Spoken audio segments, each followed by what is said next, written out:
शहर के विभिन्न क्षेत्रों में सिर के ऊपर लटक रहे हैं बिजली के तार और मुख्य बाजार के साथ ही गली मोहल्लों में नंगे तारों का मकड़ जाल किसी भी दुर्घटना को आमंत्रित करता नजर आ रहा है, जो स्थानीय लोगों के अलावा आने जाने वाले लोगों के लिए खतरे का संकेत है। झरिया बाजार में तारों का मकड़ जाल इस कदर उलझा है कि किसी उपभोक्ता के घर की बिजली फॉल्ट होने पर इसे ठीक करने में भी बिजली विभाग के कर्मी उलझे रहते हैं, जबकि पिछले कई वर्षों से जिले में नंगे तार को बदलकर केवल कवर वायर लगाने की कवायद चल रही है, जिसकी रफ्तार काफी धीमी है।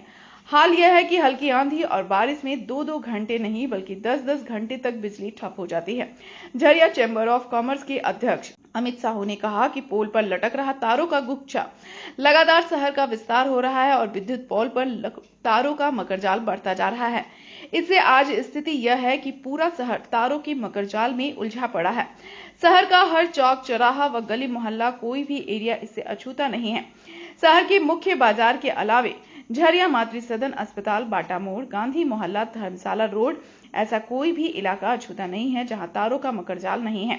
विभागीय स्तर पर भले ही पोल पर डीवी बॉक्स लगाकर कनेक्शन देने का दावा किया जा रहा है, लेकिन आज भी पोल पर तारों का गुच्छा लटक रहा है, जो कभी भी स्थानीय निवासियों के साथ ही राहगीरों के जान को जोखिम में डाल रहा है।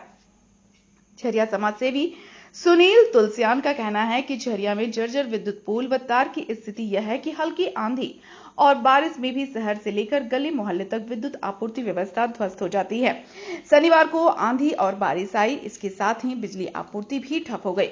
कई इलाकों में तार टूटकर गिर गए, जिसके कारण कई इलाकों में 10-10 घंटे तक बिजली आपूर्ति ठप रही। सबसे बड़ी चीज है कि बिजली विभाग की लापरवाही है।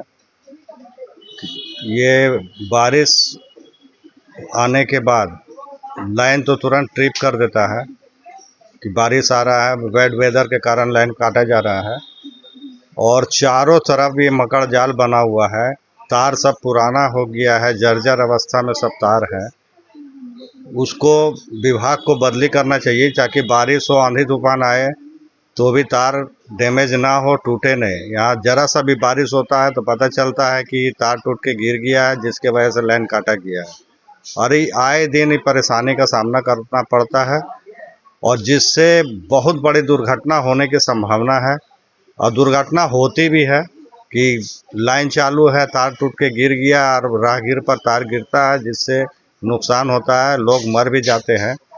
ये सरासर बिजली विभाग की बहुत बड़ी लापरवाही है और सबसे बड़ी चीज़ है कि बिजली विभाग में बड़े बड़े अफसर हैं, ऊर्जा मंत्री भी हैं, कर्मठ और बुद्धिजीवी अफसर सब हैं, उसके बावजूद इस तरह का रोना है तो बहुत गलत है। और ये हमारे झारखंड में ही है। आप बिहार चले जाइए, बंगाल चले जाइए, उड़ीसा चले जाइए, कहीं भी सारे जगह आजकल अंडरग्राउंड वायरिंग है, जिसमें बारिश हो, अंधड़ तूफान आए, उसमें बिजली का कोई समस्या नहीं होती है। लेकिन झारखंड में खास करके हम लोग का झरिया शहर में इतनी ज़्यादा समस्या है कि कहना ही मुश्किल है। जब भी फ़ोन कीजिए किसी को भी, एग्जीक्यूटिव इंजीनियर या इंजीनियर को फ़ोन कीजिए कि भाई लाइन कटा हुआ है, तो बारिश के कारण आंधी तूफान आया तो फलना जगह तार टूट गया, रिपेयरिंग का काम चल रहा है। कल ही का कल जो थोड़ा सा बारिश हुआ है और जिसमें लाइन कल दिन भर डिस्टर्ब रहा, रात में 1:10 में लाइन आया।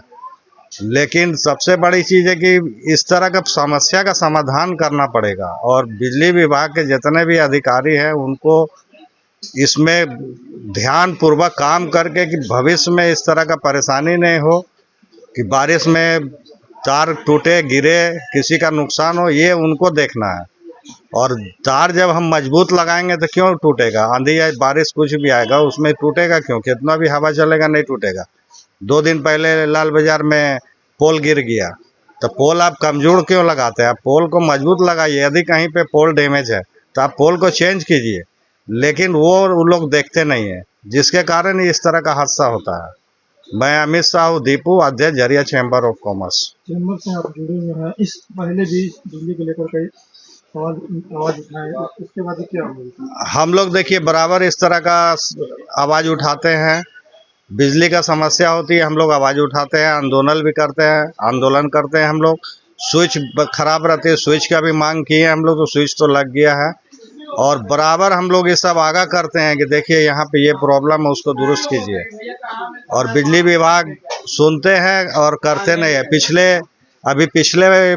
1 साल हो गया, पीछे में शिव मंदिर रोड में एक पोल लगा, वहाँ पर सरकारी लाइट लगा हुआ था और 1 साल से हम बोल बोल करके थक गए विभाग को कि इसमें लाइट लगा हुआ है, लाइट को आप लोग ऑन कीजिए। जो ठेकेदार पोल लगाया उसको भी बोले जी सर हो जाएगा, 2 दिन में हो जाएगा, 2 दिन। ये 1 से 1.5 साल हो गया, आज तक लाइट नहीं लगा। लाइट लगा हुआ लेकिन लाइट चालू नहीं है, जिससे हमेशा चोरी का संभावना रहता है और चोरियां का घटना घटती है। तो विभाग से हम एकदम त्रस्त हैं और कोई बात सुनता नहीं विभाग। एक लाइट 2 साल में वो चालू नहीं कर पाया तो वो और क्या करेगा, मकड़जाल को कैसे हटाएगा। इसमें उनके उच्च अधिकारी जीएम से हम मांग करते हैं, ऊर्जा मंत्री से मांग करते हैं कि इस पर तत्पर कार्रवाई करे और इस तरह का जो समस्या है उसका निदान करे। में तार तो इस तरीके से जगह जगह लटक के रखा है कि बिजली अधिकारी उस पर ध्यान दे ही नहीं रहे हैं। आज कुछ दिन पहले ही एक बिहार टकीज के पास घटना घटी थी जिसमें एक परिवार पूरी तरह से खत्म हो चुका था, लेकिन तब भी बिजली अधिकारियों का नींद नहीं खुला। पोल जगह जगह लटक चुके हैं, कभी भी कोई बहुत बड़ी घटना हो सकती है। थोड़ी सी बारिश और आंधी तूफान आता नहीं है कि जगह जगह तार गिर जा रहे हैं। कोई बड़ी घटना किसी भी वक्त किसी भी समय हो सकती है। बिजली अधिकारियों को इस पर ध्यान देना चाहिए, क्योंकि बड़ी से बड़ी घटना घटे उसके पहले सही तारों की व्यवस्था सही तरीके से कर दी जाए। पोल जो जगह जगह डैमेज हो चुका है, पूरी तरीके से ख़राब हो चुकी है, उसको चेंज कर देना चाहिए। और अगर ये इसके साथ साथ अगर बिजली विभाग थोड़ा सा पोल की स्थिति को जगह जगह घरों में देखा जा रहा है कि पोल सटा के पोल लगाया गया है, उस पोल को अगर सही तरीके से व्यवस्थित किया जाए तो घरों को भी सुरक्षित किया जा सकता है। कवर तार लगाने की प्रक्रिया चल रही है, अभी तक कहाँ तक है? क्या जी? कवर तार? हाँ, अभी तक कुछ ऐसा तो नज़र नहीं आ रहा है। थोड़ा बहुत कहीं कहीं कोई कुछ क्षेत्र में हो रहा है, लेकिन जो आज बाजार क्षेत्र में आप कहीं भी इस तरीके मेन क्षेत्र होता है बाजार, क्योंकि प्रतिदिन हजार लोग बाजार आते हैं मार्केटिंग करने, कुछ भी करने। अगर थोड़ा सा तार टूट के गिर गया तो लोग किस तरीके से त्रस्त होंगे और किस तरीके से क्या होगा कुछ नहीं कहा जा सकता है। क्या नाम है? सुनील तुलसियान। में मातृ सदन के पास आप देख सकते हैं एक तार जो है घोंसले की तरह बन गया है, एक से एक सट के रखा हुआ है। और वहाँ पे हॉस्पिटल में छोटे छोटे बच्चों के लिए माता पिता परिजन आते जाते रहते हैं। किसी वक्त अगर बहुत बड़ी दुर्घटना हुई तो बहुत झरिया के लिए एक बहुत बड़ा दुर्भाग्यपूर्ण यह कार्य होगा। इस पर बिजली अधिकारी ध्यान दें और उसे हटाने का कार्य करें।